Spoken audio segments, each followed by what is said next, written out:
Buenos días, presidente Calderón Sol, presidente Lacalle, Pablo, querido amigo. Señoras y señores, es un gusto estar en este Parlamento, ¿no?, de jóvenes latinoamericanos, iberoamericanos, diría yo, con la presencia de jóvenes también españoles.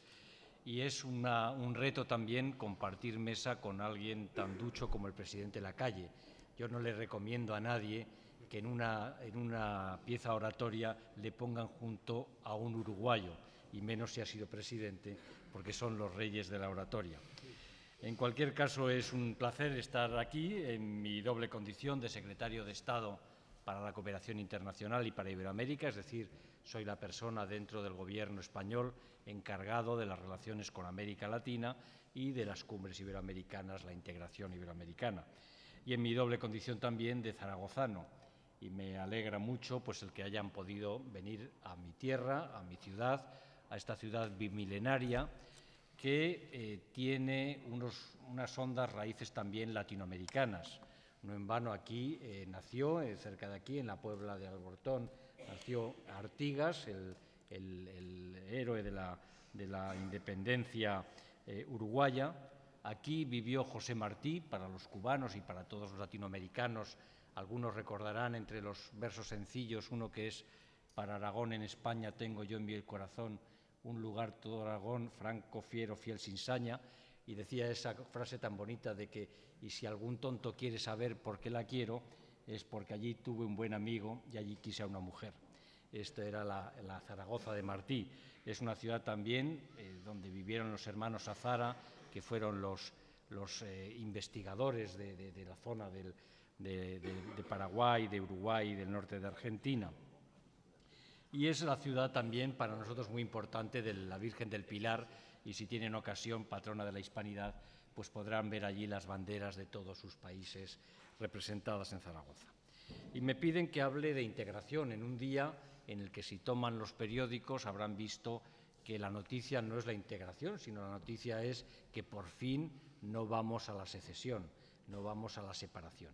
Y esto es lo que se ha visto en el referéndum de Escocia, en tensiones del nacionalismo excluyente en algunos países de Europa, en diferencias también nacionalistas entre países de América Latina, y ese es uno de los elementos o de las contradicciones en las que vivimos generalmente.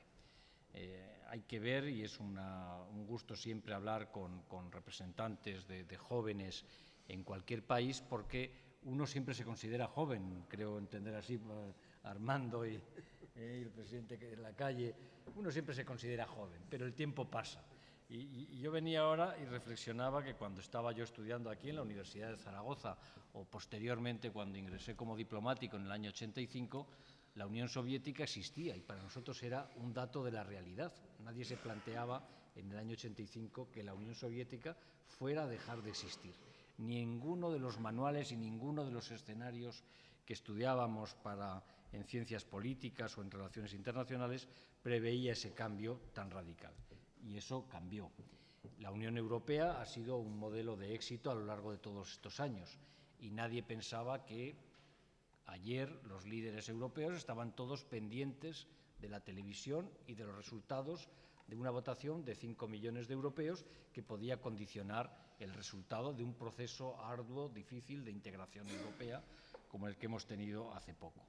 Es decir, que la realidad tiene dos visiones o dos líneas. Una, la que vemos todos los días, que es la que nosotros creemos en la que estamos, que es los datos de la realidad que se nos van dando, y otra, los ríos profundos que decía el escritor Arguedas, ¿no?, que es lo que hay por debajo, cuáles son las tendencias profundas que son las que nos permiten ver el futuro con un poco más de perspectiva, de distancia, y trabajar para el futuro de una manera más exacta. Y esto es lo que nosotros vemos en la realidad social, política, internacional de la España de hoy.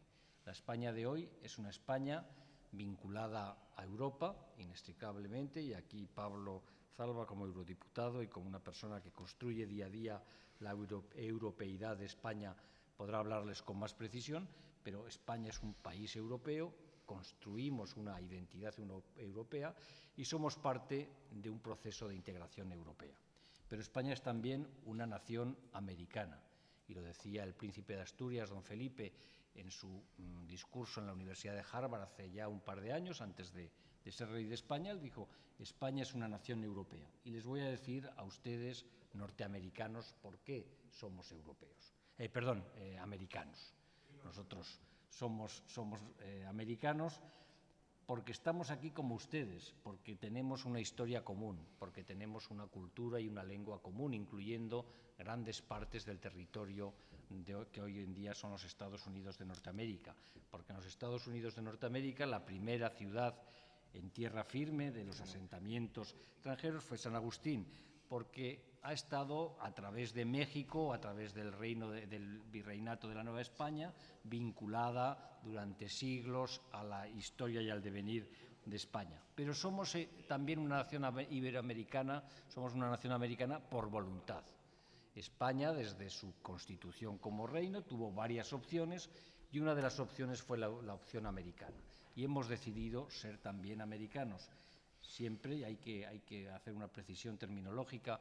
No se puede hablar de la época colonial o periodo colonial porque nunca hubo colonias de España en América, fueron virreinatos. Era parte del ser de España, era la presencia en América como parte del virreinato.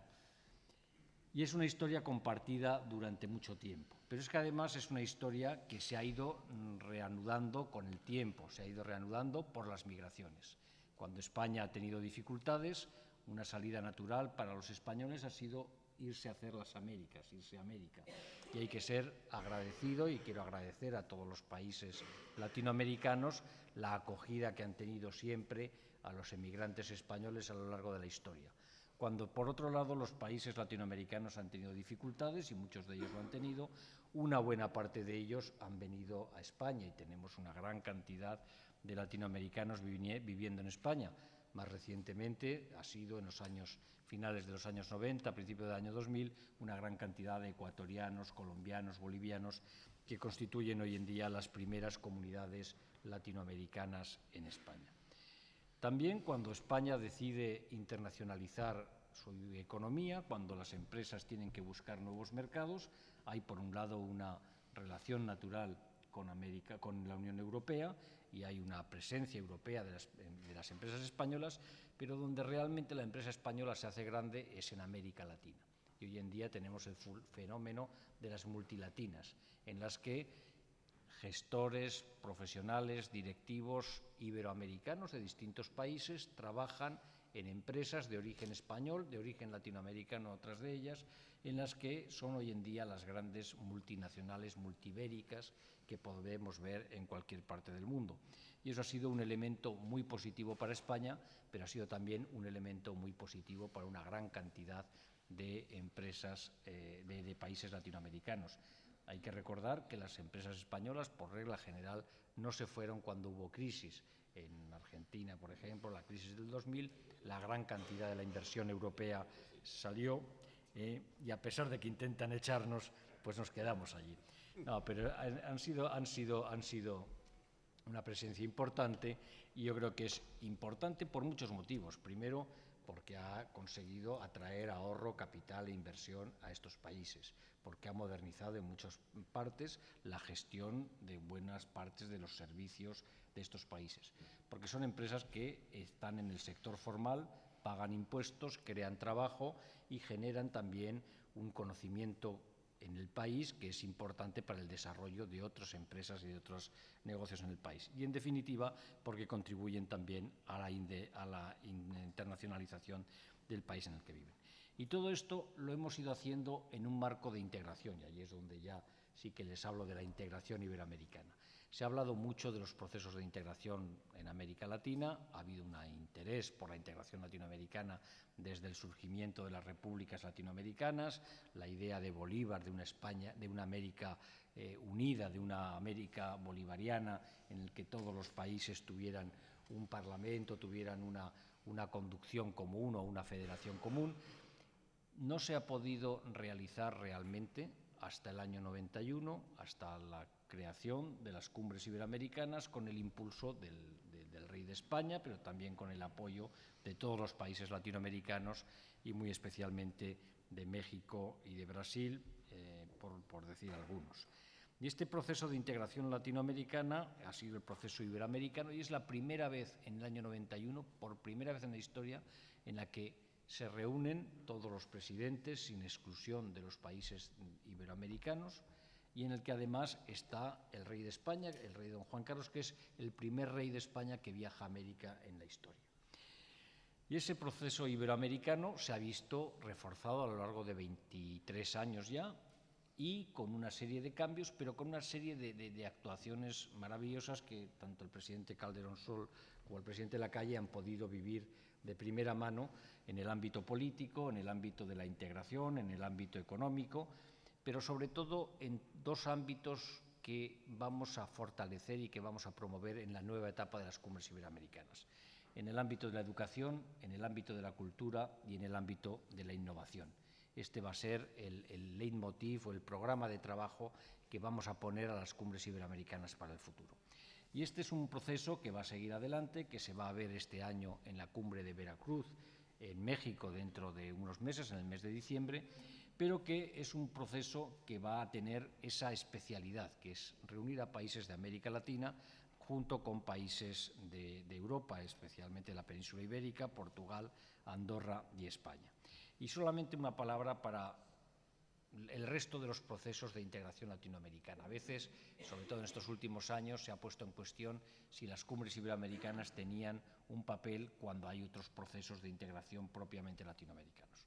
En primer lugar, la cumbre iberoamericana es un ámbito distinto, incluye a España y Portugal y Andorra y permite un diálogo sobre esos elementos comunes de lengua, cultura, innovación, emprendimiento, etcétera, que es propio nuestro y que nos da una fuerza mayor a los americanos y a los europeos en el mundo. Y es un proceso que no excluye y que desde luego no compite con los otros. Es importantísimo para nosotros, para España, todo el proceso de integración latinoamericana de tipo económico, como puede ser el SICA, como puede ser Mercosur, como puede ser en el aspecto político UNASUR, como puede ser la Alianza del Pacífico en un tema más económico o como puede ser más global la CELAC. Yo creo que todos esos son espacios de integración que conviven, son espacios de integración que tienen unos ámbitos distintos y en los que la comunidad iberoamericana puede trabajar y con los que tiene y debe trabajar. No voy a entrar en la valoración de todos estos elementos, pero yo creo que es una buena noticia para Iberoamérica en un momento en el que hay tensiones, como decía al principio, secesionistas o tensiones disgregadoras, el tener ámbitos de integración, de trabajo conjunto y de búsqueda conjunta a soluciones y a problemas que son comunes a todos. Este es, yo creo, el mensaje para el proceso de integración iberoamericana. Las cumbres iberoamericanas van a seguir, tienen una fortaleza nueva, son unas cumbres renovadas y van a contribuir también al proceso de integración de América Latina de una manera positiva y de una manera en la que todos podamos ganar.